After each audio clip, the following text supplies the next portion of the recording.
Listen, I'm not trying to alarm anyone, but I think Jagex may have just made runecrafting good. I know. Okay, listen.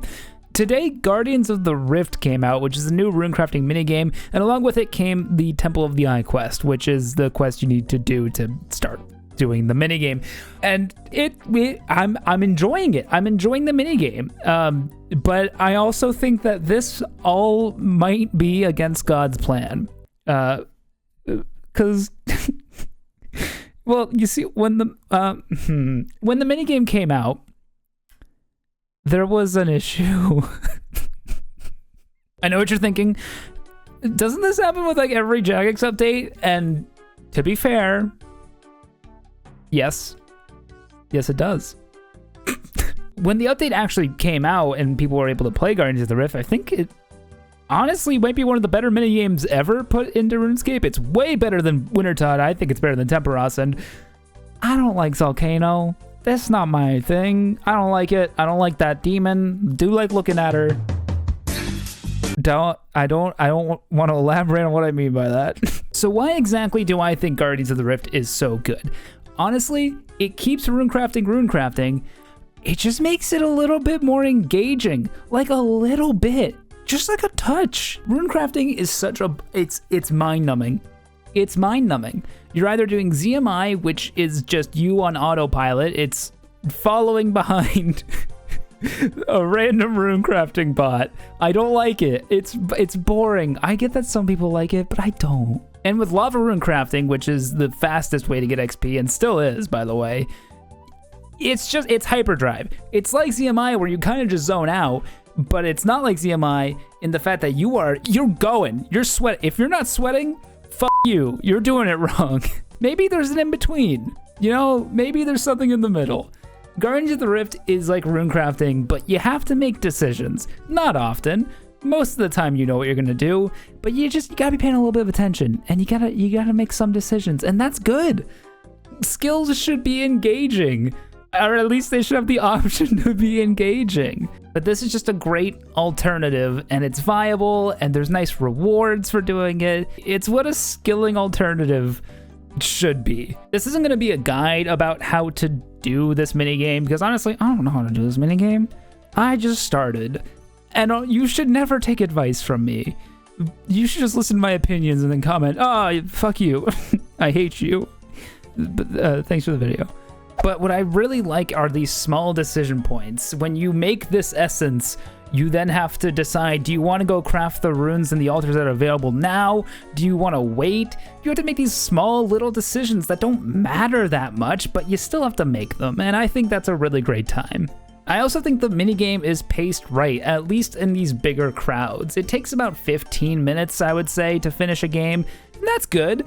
That's a good amount of time. I imagine there'll be a meta where you go in with a smaller group and it takes longer and you get more points that way, and that's good too. Give us options. But there is one thing I'll say. I don't really know what's going on in this minigame.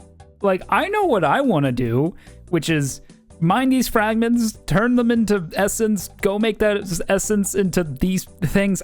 I don't know what that is. And then use those on this guy to get points, and higher number, happier player. That's me. There's all these things with shields, and I know there's things attacking us, but I don't really get it. And you like heal the shields, I think, and I don't really know what I'm doing to this guy when I use my crafted essence on him. I know it's good though. I'm not saying this is a bad thing or anything, and the quest does a good job of trying to explain it, but I may have spacebarred through the whole thing. This confusion is fine. I can learn more about how this all works if I want to, but honestly, like I said, I have found a routine that works for me. The one issue I have is with the way you get your rewards. So you have these 2 points, catalytic and elemental. You get them during the game by making catalytic runes and using them on the dude, or making elemental runes and using them on the dude. There's other ways to get it. It's not the point. At the end of the game, you're rewarded a certain amount of catalytic points and elemental points that you use to go to the reward guardian and get your rewards. Kind of like the Temperos pool, but sexier, because you get to touch this guy. consensually, I'm pretty sure. What's confusing is having the 2 points. You need one of each to fish, but you get 2 different points. You really want to balance them. And you could say that's a gameplay mechanic. Oh, well, you got to make sure you're balancing what you do. But why not just give me 1 pool of points and give me more points if I balance better? It's just confusing. I don't like having, like, I look at this chat box and I'm like, oh, I got 5 catalytic points, but I only got 3 elemental points, which means I can get 3 rewards, but I had 6 last time, so I'm actually at 9 elemental and... Hey, Idol from the future here. I'm editing this, and I think I maybe went a little off the rails. I don't like the 2-point system. It's not that bad. It really isn't. I went on a tangent. I think we should all just move on. Sorry about that. Speaking of rewards, I've heard a lot of discussion about these being good or bad or great, and honestly, I think they're slightly underwhelming. The Abyssal Needle seems like one of the best things you can get. You can make a colossal rune pouch out of it if you have 85 runecrafting, which puts all your 4 runecrafting pouches into one that can hold even more essence, which is great. That's awesome. I love that update. You have to get it. It's rare. You have to work for it, and you get rewarded. That's cool. I like that one. The lantern's also really cool. Depending on which log you burn in the lantern, you get bonuses inside the minigame. I'm a big fan of that. The other ones, I don't know. The skilling outfit looks really cool, and the dyes only make it look cooler in my opinion, especially the blue one. But I'm not entirely sold on the catalytic and elemental talismans, which someone completely ruined for me by telling me it looks like cat ears, by the way. I'm not really sure how I feel about the Ring of the Elements either. Maybe that's gonna end up being really good for something. I don't see it yet. Maybe you have some ideas, let me know. But the worst reward of all, and I cannot stress this enough, is the Abyssal Protector. The pet from this minigame. Who at Jagex was like, yeah, no, I think I've done it. This is the pet. This is the pet. And then someone else came and was like, oh yeah, no, that's up to par with our other pets. That's how that should look. This is only really a big issue for me because this minigame also has a reward of a transmog for the existing runecrafting pet.